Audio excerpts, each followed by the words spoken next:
Nikon have announced firmware version 2 for the Nikon Zf, and it adds lots of new features that we've not seen in the Zf before. I'm going to run through some of those new features and tell you how to get the best out of them. So what's been added in firmware version 2? Well, the big one is Nikon Imaging Cloud. The Nikon Zf is now fully supported with a Nikon Imaging Cloud. This means a couple of things. First of all, you can directly upload from your Zf to the Nikon Imaging Cloud as long as your Zf is connected to Wi-Fi. This is a great way of backing your images up from your memory card without the need to put the card in a card reader or connect to a computer. Nikon Imaging Cloud will store those images for free for up to 30 days, but you can also set up an easy-to-use image transfer system that can transfer those images automatically from Nikon Imaging Cloud to your own cloud system, whether that's something like Google Drive, Dropbox, OneDrive, and so on. Nikon Imaging Cloud also gives you access to imaging recipes, and these are incredibly useful for the Zf because they allow you to be more creative with your photography and create a different style. Whether you want to create your own or download those from other photographers, the Imaging Cloud will let you do that and save them directly to your camera. The final really useful feature of the Imaging Cloud is it will let you automatically update your firmware when there's a new firmware update applied. Now, obviously, you'd have to make sure that your Zf is updated to firmware version 2 first of all, and you've registered to the cloud system. But any further firmware updates to the Zf can be done automatically just by using the Imaging Cloud once you've done that setup process.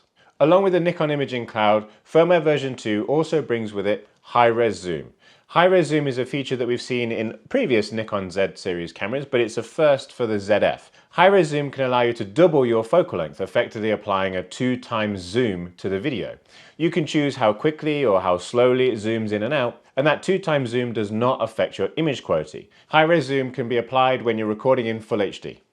Firmware version 2 also brings a new subject detection option. The Zf has always been able to detect birds, but previously it's done this by using the animal detection option. Now, next to that, you'll find a new option for birds specifically.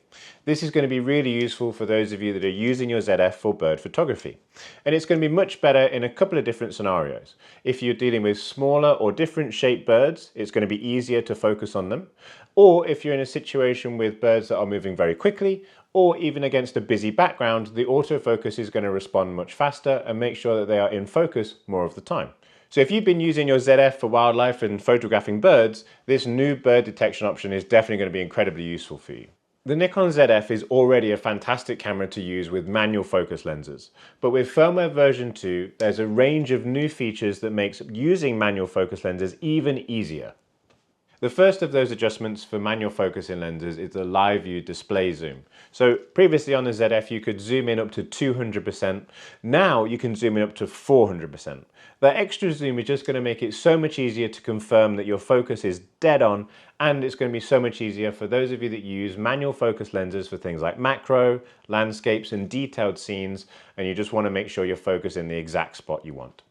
Alongside that display zoom, you now have a new way to cancel that zoom.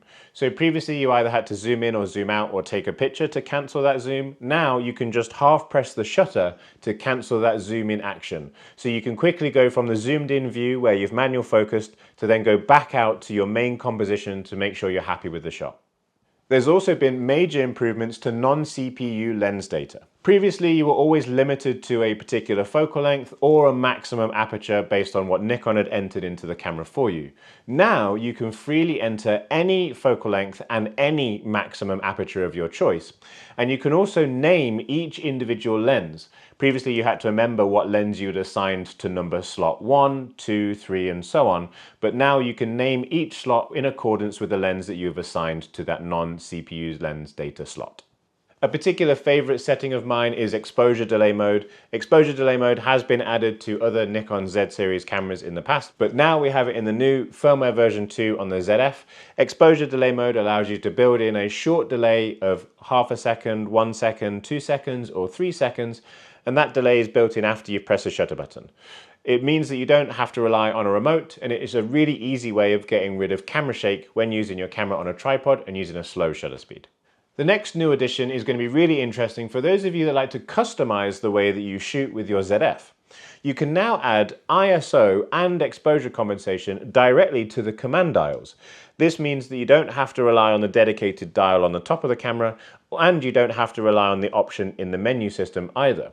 This is a much easier way of just using the front or the rear command dial to control either ISO or exposure compensation. Just be aware this setting's only going to apply when you're using your camera manually.